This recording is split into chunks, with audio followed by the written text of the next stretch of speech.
El propósito eterno de Dios es el de reunir todas las cosas en Cristo Jesús y lo va a cumplir. Esta es nuestra fe, esta es nuestra esperanza. Aunque la realidad pretenda confundirnos y demostrarnos otra cosa, el pecado, la derrota, la violencia, la maldad, las enfermedades, el dolor, la propia muerte, Él va a cumplir igual su propósito preestablecido, aunque parezca que para los futboleros que vamos perdiendo 4-1. Debemos confiar en su palabra que es eterna, que es fiel, que es verdadera y que permanece para siempre. No va a faltar ni una jota ni un tilde de ella. Para este glorioso propósito se propuso traer nada menos que su reino aquí en la tierra, en la persona de Cristo. Él fue el único que supo cumplir con la función que debía desarrollar su propio pueblo, Israel, y que no la hizo: representar fielmente a Dios entre las naciones.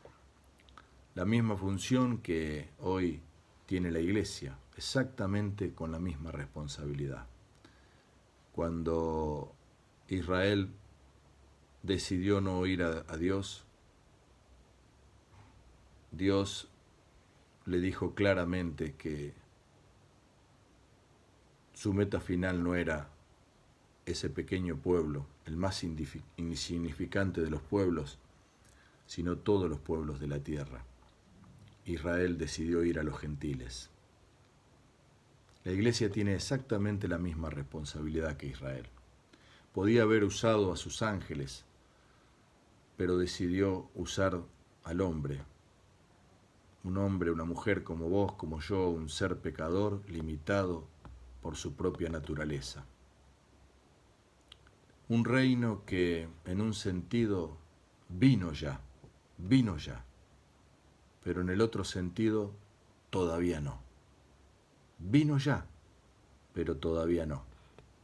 ¿Qué significa esto?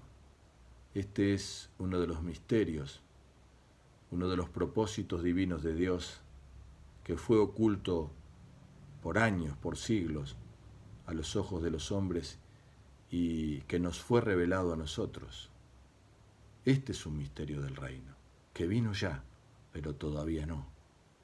El vino ya significa que se ha consumado, que ya Jesús vino, que vino a transformar a las personas, a conquistar su propio reino usurpado por Satanás, venciendo definitivamente el mal, venciendo el pecado, quitándole poder al pecado, debilitando al pecado, a su postrer enemigo, y venciendo por último al poder de la misma muerte. Esto significa el vino ya, pero el todavía no. ¿Por qué? Porque falta el desenlace final: vencer la supremacía humana por la supremacía de Dios, atar y herir de muerte al diablo y derribar eternamente al que tiene la potestad de la muerte. Ya está, pero todavía no. Ya logró todo esto en esa cruz, pero falta consumar la última parte de la historia. Dios es el Dios de la historia. Ya hay guerras, hay hambres, hambrunas, pestes, como lo estamos viviendo, terremotos, pero ¿cuándo vendrá el fin? Esa era la pregunta de sus seguidores, de los discípulos. ¿Cuál será la señal? Y si vamos a la palabra, no existe un versículo más claro, que no da un día, una hora, pero sí da una señal contundente que responde a la duda de sus discípulos. Mateo 24, versículo 14. El solo leer este trascendente versículo responde a esta pregunta. ¿Cuándo? ¿Cuándo vendrá el fin? ¿Cuál será la señal? Y será predicado este evangelio del reino en todo el mundo, para testimonio a todas las naciones. Y entonces vendrá el fin. Vale repetirlo, hermanos, ¿no? Y será predicado este evangelio del reino en todo el mundo, para testimonio a todas las naciones. Entonces vendrá el fin. En este siglo y medio que pasó, comparativamente con todos los siglos anteriores, más que nunca, en estos 150 años, se ha predicado el Evangelio por todos lados. Más que nunca, comparativamente, matemáticamente, se predicó muchísimo más en este siglo y medio que en todos los siglos anteriores, aún en la época de los apóstoles. Dios, el Dios soberano, tomó sus recaudos, la imprenta, la radio, la televisión, las películas, posteriormente las redes sociales, esta globalización, la iglesia abierta, la iglesia oculta, o como quiera llamarlo, subterránea o clandestina. Hermanos,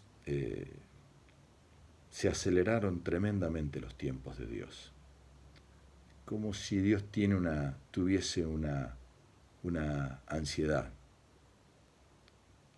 Algún día estos que hablan, estos premilenialistas, a los cuales hay que respetar muchísimo, dicen que Dios va a dejar bien guardada para sí a su iglesia. Se la va a llevar, porque se va a tener que ocupar exclusivamente de su pueblo duro, de cerviz, rebelde, Israel, para poder salvarlo. Y ¿saben qué? En este sentido, escuchaba el otro día el testimonio verdadero de que se están preparando, escuche bien, con un propósito específico definido, refiriéndome a esta iglesia subterránea, precisamente en China, entre 30 y 40 millones de chinos. ¿Escuchó bien? Entre 30 y 40 millones de hermanos nuestros chinos que están dispuestos a darlo todo, aún la vida, porque tienen el específico llamado de ir a predicarles a los hijos de Ismael y a los hijos de Isaac. Usted sabe qué es esto. Nada más ni nada menos los hijos de Israel, todo el mundo musulmán, y los hijos de Isaac, todo el pueblo hebreo, el pueblo de Dios. Ese que se reserva para el último tiempo de la historia. Si vamos a Apocalipsis, estos que defienden esta postura, que la iglesia va a ser raptada antes de la tribulación y la gran tribulación. Si ustedes observan, la misma escritura habla que a partir del capítulo 4, Dios llama a Juan y le dice, sube acá, como que se lo lleva arriba. Y a partir de ese capítulo 4, Dios en su palabra nunca más habla de la iglesia, pero sí habla permanentemente de Israel. Así que, hermanos, nosotros somos protagonistas de esta historia. Estamos llamados a formar parte de esta gran historia, de este reino que Dios ya estableció, que está allá, pero está Él todavía no. Hay 3 misiones principales que se propuso Dios. Una de ellas es bendecir todas las naciones de la tierra. Y lo va a hacer a través de este reino, y lo va a hacer a través de una gente especial que tiene aquí en la tierra, que es su iglesia, que sos vos, hermano, hermana, soy yo, que estamos llamados a esta tarea tan privilegiada, tan maravillosa de reunir todas las cosas en Cristo Jesús. Una de las tareas de las misiones es bendecir a todas las naciones de la tierra. Él no va a parar y lo va a cumplir, aunque parezca que vamos perdiendo. El reino llegó ya, llegó ya.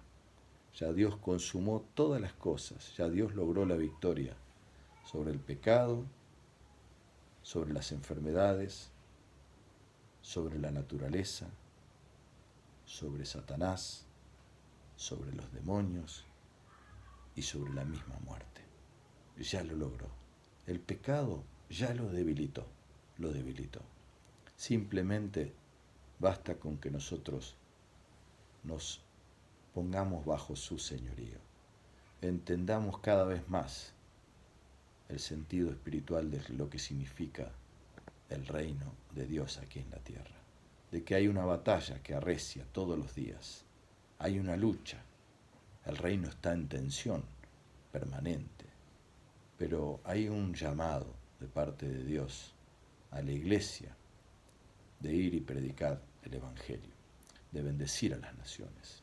Pero el segundo propósito es vencer el mal, definitivamente. Y el tercer propósito es que Él sea adorado, que Él sea exaltado, que Él reciba honra, gloria y honor. Y voy terminando y quiero decirles que si la misión todavía existe, la evangelización todavía existe, es porque no hay genuina adoración global.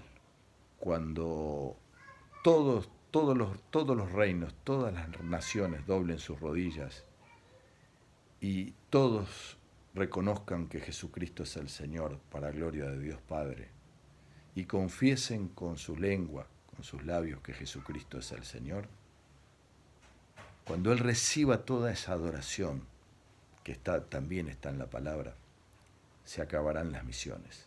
Ya no va a hacer más falta misionar. La misión existe porque la adoración sublime, global, general, todavía no existe. Así que hermano, hermana, queridos, Dios nos está llamando. Dios nos está llamando primeramente a rendirle culto, a adorarle, a adorar al que vive por la eternidad. Porque Él es el que merece toda gloria, honra y honor. Nos está llamando a traer con fe, en fe, el reino de Él aquí en la tierra. Y esa potestad que Él recibió, esa cuando dijo, toda potestad me es dada tanto en el cielo como en la tierra.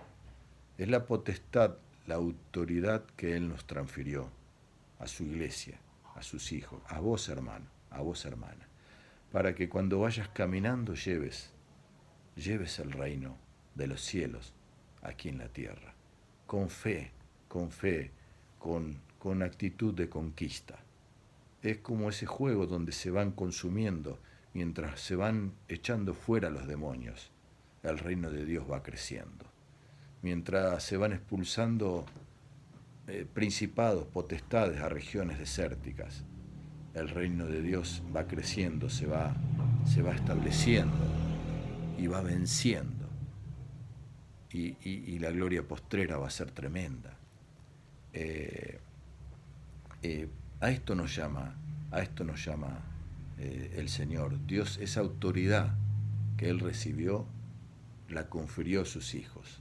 Autoridad sobre el pecado, porque el pecado no terminó, porque el reino sí llegó ya, pero todavía no. Pero Él hirió al pecado, Él lo debilitó, Él lo debilitó. Ya el pecado no es más como antes. Antes de la cruz, el pecado, la muerte, las enfermedades, los demonios tenían otro poder. Él vino a conferirnos esa autoridad. Cuando vamos caminando, vamos llevando su gloria, vamos llevando su presencia, vamos siendo agentes de bendición. El otro día decía una hermana paraguaya que Dios le había mostrado qué significaba andar en el centro de su voluntad. Ser agentes de bendición. Ser de bendición, hermano, hermana. Deja las cosas, los pensamientos, deja la competencia, deja las cosas, las ideas raras. Serví al Señor, hacelo con gozo, hacelo con alegría. Ese es el mayor privilegio que vos y yo hemos podido recibir, que lleva ese grato olor a Cristo, a los que se van a salvar. Establece un altar en tu casa, en ese culto familiar, donde se puede invocar sinceramente el nombre del Señor, donde pueda ser alabado, donde Él pueda ser honrado, pueda ser bendecido. Hacelo con gozo, con suma alegría, y lleva la palabra. Sé de bendición donde vayas, porque el Señor te va a estar respaldando, y el mal va a retroceder, el mal va a retroceder. No hay poder más grande que un creyente que ora para que el nombre del Padre sea santificado y que venga su reino. El poder tremendo de la oración y de ese creyente que lleva las muestras del reino por donde va. No hay poder más grande, porque el Señor está con él. El Señor nos está llamando para esto. Muramos de esta manera. Los años que restan, los muchos, los pocos, que muramos sirviendo al Señor con esta expectativa de gloria, con esta esperanza. Bueno, hermanos, Dios les bendiga. Dios les bendiga. Amén.